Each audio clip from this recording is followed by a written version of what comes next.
Patiala house कोर्टानं महत्त्वाचा निकाल देत पूजा खेडकरीला दणका दिलेला आहे। पूजा खेडकरनं पतियाळा हाऊस कोर्टामध्ये अटकपूर्व जामीन याचिका केली होती, मात्र ही याचिका फेटाळण्यात आलेली आहे। त्यामुळे पूजा खेडकरच्या अडचणी संपताना दिसत नाहीये। यूपीएससीनं पूजा खेडकरवर गुन्हा दाखल केलेला आहे।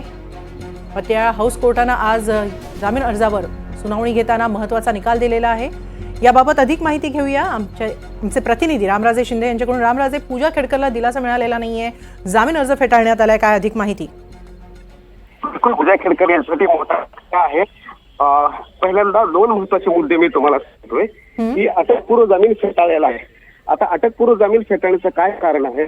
यूपीएससीने आणि सरकारी वकिलांनी जे मुद्दे मांडलेले आहेत ते म्हणजे नाव बदललेलं आहे, कागदपत्रामध्ये चेंज केलेलं आहे आणि मेजर डिसेबिलिटी म्हणजे की आपण जे प्रमाणपत्र दिले ते सुद्धा बोगस सांगितलेलं आहे। या आधारावरच जामीन अर्ज फेटाळलेला आहे। कोर्टानं म्हटलेलं आहे की यामध्ये चौकशीची गरज आहे आणि त्यामुळे चौकशी करणं, तपास करणं गरजेचं आहे। आता दुसरा मुद्दा काय येतो याच्यामध्ये, या संदर्भामध्ये तपास असणार तो तपास करणार आहे दिल्ली क्राईम ब्रँच। तर हे स्पष्ट आहे की आता दिल्ली पोलिसांकडे हे प्रकरण आहे आणि इथून पुढे चौकशीसाठी दिल्ली पोलिसांकडे यावं लागणार आहे।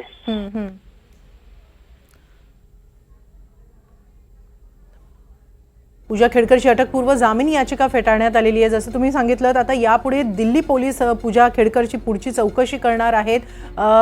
पहिला जो तुम्ही मुद्दा सांगितलात रामराजे, तुमचा आवाज तेव्हा नीट ऐकू आला नव्हता, पुन्हा एकदा सांगाल नेमकं आज कोर्टात काय घडलं?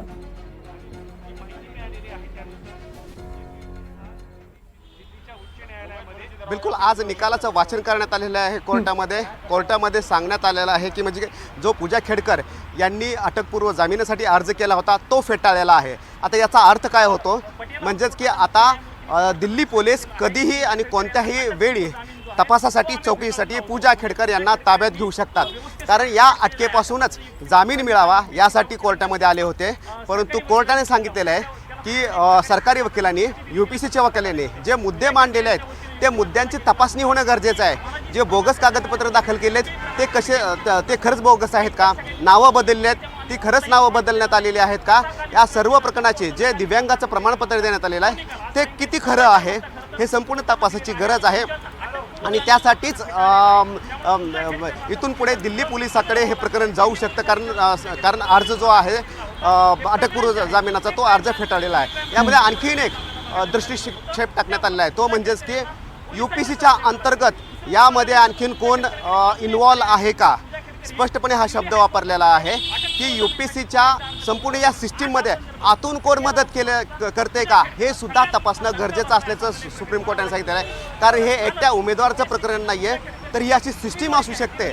त्याच्यामुळं येथून पुढे सुद्धा एक दिशादर्शक असा असणार आहे की यूपीएससी मधून कोण कोण इन्व्हॉल्व आहे या प्रकरणामध्ये हे सुद्धा तपासणं गरजेचं आहे। म्हणजेच की दिल्ली पोलीस आता केवळ पूजा खेडकर यांची चौकशी करणार नाही, तर यूपीएससी मध्ये आतून कोण मदत करत होता, हे एक रॅकेट होतं का, या संदर्भामध्ये सुद्धा तपासणी करणं गरजेचं असल्याचं मत पटियाला हाऊस कोर्टानं व्यक्त केलेला आहे आणि तसा आदेश सुद्धा देण्यात आलेला आहे। आता तोंडी आदेश हा देण्यात आलेला आहे। ऑर्डरची कॉपी जी आहे ती थोड्याच वेळामध्ये अपलोड होईल, त्यामधून कळेल की नेमका ऑर्डरमध्ये डिटेलमध्ये कोर्टाने काय सांगितलेलं आहे। परंतु आता आपल्या प्रेक्षकांसाठी सर्वात मोठी बातमी म्हणजेच की पूजा खेडकर यांना मोठा झटका बसलेला आहे। त्यांचा जो अटकपूर्व जामीन साठी जो अर्ज दाखल करण्यात आला होता तो अर्ज फेटाळलेला आहे। त्यामुळे चौकशीसाठी दिल्ली पोलीस पूजा खेडकर यांना कधीही आणि कोणत्याही क्षणी ताब्यात घेऊ शकतं। जर पूजा खेडकर यांनी स्वतःहून दाखल झाले तर मात्र ताब्यात घेऊ शकणार नाही, परंतु जर स्वतःहून दाखल झाली नाही पोलिसांकडे पूजा खेडकर तर मात्र तिला ताब्यात घेतलं जाऊ शकतं आणि तिची चौकशी केली जाऊ शकते। कारण हा फ्रॉड खूप मोठा आहे आणि संपूर्ण यूपीएससीच्या विश्वासार्हतेवर हा संपूर्ण प्रश्न उपस्थित करण्यात आलेला आहे। त्यामुळे सखोल चौकशी व्हावी असं मत जे आहे ते कोर्टाने व्यक्त केलेलं आहे। रामराजे, कधीही पूजा खेडकर हिला ताब्यात घेतलं जाऊ शकतं जशी तुम्ही माहिती दिली, थोडक्यात तिला अटक होऊ शकते का? आणि जर अटक करायची झाली तर हे साधारणपणे कधीपर्यंत तिला ताब्यात घेतलं जाऊ शकतं आणि पूजा खेडकर समोर यापुढे काय ऑप्शन्स आहेत का?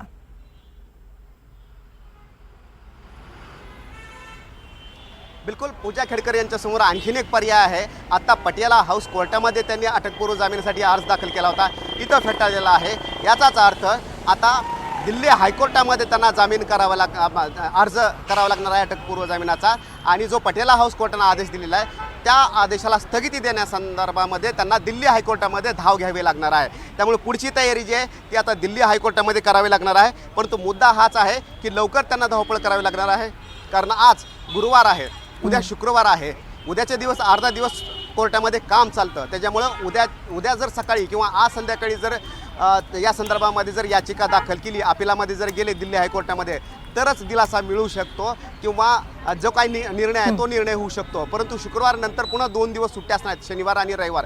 त्यावेळेस मात्र मग दिल्ली पोलीस ताब्यात घेऊ शकते चौकशीसाठी. त्यामुळे त्याच्या अगोदरच दिल्ली हायकोर्टामध्ये पूजा खेडकर यांना जावं लागणार आहे. तोच एकमेव मार्ग आता पूजा खेडकर यांच्याकडे उरलेला आहे. एकमेव मार्ग आहे पूजाकडे, तो म्हणजे दिल्ली हायकोर्ट. मात्र त्यामध्ये पोलिसांकडून, दिल्ली पोलिसांकडून विशेषतः पूजाला कधी ताब्यात घेतलं जाऊ शकतं आणि ही चौकशी करताना केवळ दिल्ली पोलीस असणार आहे की इतरही कोणत्या यंत्रणा तिथं उपस्थित असू शकतात, याबद्दल काही माहिती मिळू शकली?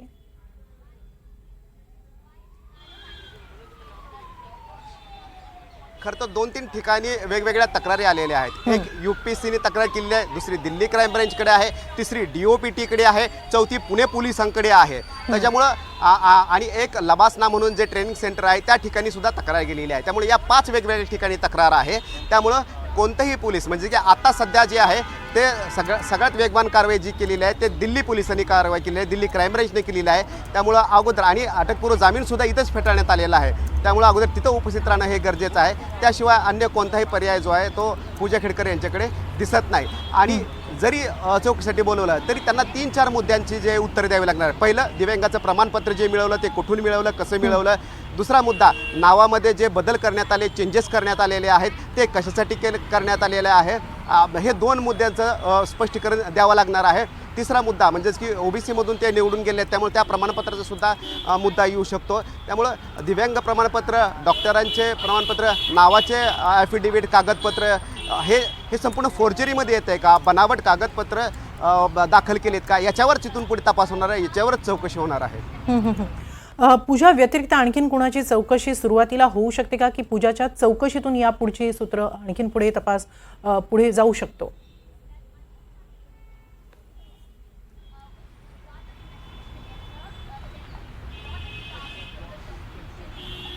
रामराजे, पूजा खेडकर कुठे आहेत ते अद्याप कोणालाही कळलेलं नाहीये. बोला. कारण त्या गायबच आहेत सध्या त्या गायबच आहेत. त्यामुळं आता इथून जर त्यांचा अटकपूर्व जामिनाचा अर्ज जर फेटाळला असेल तर 2 पर्याय त्यांच्याकडे उरतात. एक तर की त्यांना इथं दिल्लीमध्ये येऊन दिल्ली पोलिसाकडे हजर राहावं लागणार आहे, अन्यथा दिल्ली पोलीस ते जिथं आहेत तिथं शोधत जाईल आणि त्यांना ताब्यात घेऊन पुन्हा दिल्लीला चौकशीसाठी आणेल. त्यामुळे स्वतःहून हजर राहायचं का दिल्ली पोलिसांकडून कारवाईची वाट पाहायची, हे पूजा खेडकर यांच्या हाती असणार आहे. रामराजे, असे संपर्कात राहा. काल पूजा खेडकर यांचे वकील आणि UPSC यांच्यामध्ये नेमका काय कोर्टामध्ये युक्तिवाद झाला ते आपण पाहूया. पूजा यांनी नाव का बदललं याचं स्पष्टीकरण द्यायचं आहे, पूजा खेडकर यांचे वकील म्हणाले. पूजा एकापेक्षा जास्त अपंगत्व असलेली उमेदवार आहे असा दावा केला. तिला कायमस्वरूपी अपंगत्व आहे, तिचं अपंगत्व हे 47% असल्याचा दावा पूजा खेडकरच्या वकिलांनी केला. दिव्यांग व्यक्ती मागासवर्गीय लोकांच्या समान असते, त्यामुळे त्यांना समान लाभ मिळण्यास पात्र आहेत. पूजा खेडकर एक फायटर आहेत. उमेदवारीच्या वैधतेसाठी प्रत्येक टप्प्यावर त्यांना लढावं लागलं. त्या अपंग आहेत, स्त्री आहेत, त्यामुळे भेदभाव होत असल्याचा आरोप पूजा खेडकरच्या वकिलांनी केला. अपंग व्यक्तीबद्दल व्यवस्था कशी वागते हे दिसून येत आहे.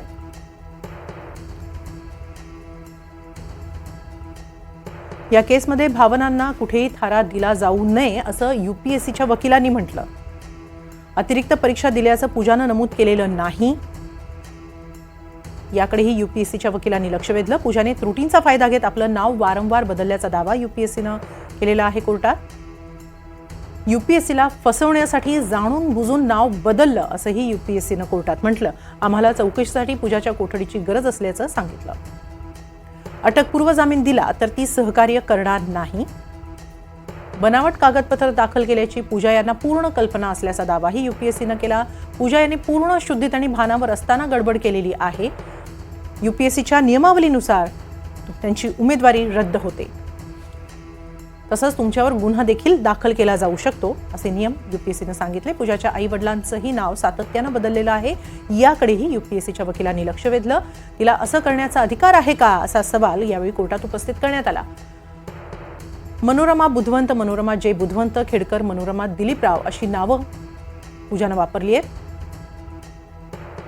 तिने संपूर्ण व्यवस्थेसोबत फ्रॉड केलेला आहे असा दावाही यूपीएससीच्या वकिलांनी केला. एका प्रामाणिक उमेदवाराची संधी हिरावून घेतली आहे असा युक्तिवाद यूपीएससीच्या वकिलांनी कोर्टात केला. या संदर्भात आपण अधिक माहिती घेतो आहोत आमचे प्रतिनिधी रामराजे शिंदे यांच्याकडून. राम, अतिशय गंभीर असे आरोप पूजावर करण्यात आलेले आहेत, त्यामुळेच तिचा आजचा हा अटकपूर्व जामीन फेटाळण्यात आलेला आहे. यूपीएससीला खोटी माहिती दिल्याचा आरोप तिच्या वर करण्यात आलेला आहे. याबद्दल कोर्टानं काय नेमकं म्हटलंय?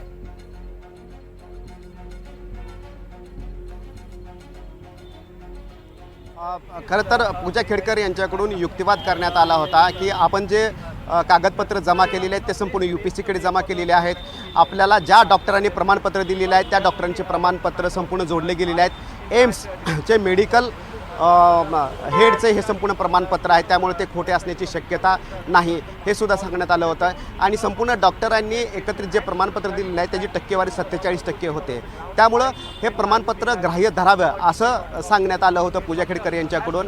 परंतु यूपीएससीचे वकील जेव्हा आले तेव्हा युक्तिवाद करताना सांगितलेलं आहे की 15 वर्षामधला 15,000पेक्षा जास्त उमेदवारांचा डेटा तपासण्यात आलेला आहे आणि वेगवेगळ्या पद्धतीनं नाव बदलून 12 वेळा नाव वेगवेगळ्या परीक्षेमध्ये वापरला असल्याचं निदर्शनास आलेलं आहे आणि याची चौकशी होणं गरजेचं असल्याचं सुद्धा यूपीएससीने सांगितलेलं आहे. कारण यूपीएससीकडूनच अशा प्रकारे गुन्हा दाखल करण्याच्या संदर्भामध्ये दिल्ली पोलिसांना कळवण्यात आलं होतं. त्यामुळे हे दोन्ही वकिलांचे वेगवेगळे 2 मुद्दे होते. हे दोन्ही मुद्दे ऐकलेले आहेत आणि त्यानंतरच अटकपूर्व जामिनाचा अर्ज जो आहे पूजा खेडकर यांचा तो फेटाळलेला आहे कोर्टानं आणि त्यांना कोणत्याही क्षणी चौकशीला सामोरं जाऊ शकतं.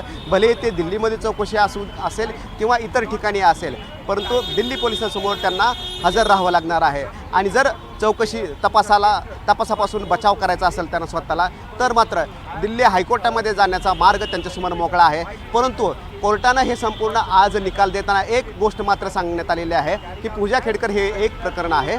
यापुढे यूपीएससीमधून अशा प्रकारे कोणी आतून मदत करत होतं का, इन्सायडर कोणी हेल्पर आहे का, हे सुद्धा तपासणं गरजेचं आहे आणि त्या दृष्टीने सुद्धा चौकशी होणं गरजेचं आहे. म्हणजेच की दिल्ली पोलिसांची चौकशी आता केवळ पूजा खेडकरपर्यंत मर्यादित राहणार नाही, तर यूपीएससीमध्ये सुद्धा ही संपूर्ण सिस्टीम जी आहे ती प्रोसिजर आहे, त्यामध्ये कोणकोणते व्यक्ती येतात याची सुद्धा चौकशी होणार आहे, याचा सुद्धा तपास केला जाणार आहे यापुढे. नक्की पूजा खेडकर समोर एक पर्याय आहे दिल्ली हायकोर्टात जाण्याचा, मात्र त्याआधी दिल्ली पोलीस तिला चौकशीसाठी बोलावू शकतात का? त्या दिल्ली पोलिसांकडून कोणती नेमकी भूमिका घेतली जाते आहे, काय नेमकं घडतं आहे या सगळ्या प्रकरणामध्ये, यावर NDTV मराठीचं लक्ष असणारच आहे. तुर्तास रामराजे, आपण दिलेल्या या सगळ्या माहितीबद्दल धन्यवाद. पूजा खेडकरची अटकपूर्व जामीन याचिका फेटाळण्यात आलेली आहे. पतियाळा हाऊस कोर्टानं हा महत्त्वाचा निकाल दिलेला आहे. त्यामुळे आता पूजा खेडकरला अटक होण्याची शक्यता आहे. दिल्ली पोलीस तिला ताब्यात घेऊ शकतात आणि पुढची चौकशी करू शकतात. यूपीएससीला खोटी माहिती दिल्याचा आरोप आहे आणि त्याप्रमाणे यूपीएससीनं पूजा खेडकरवर गुन्हा दाखल केलेला आहे.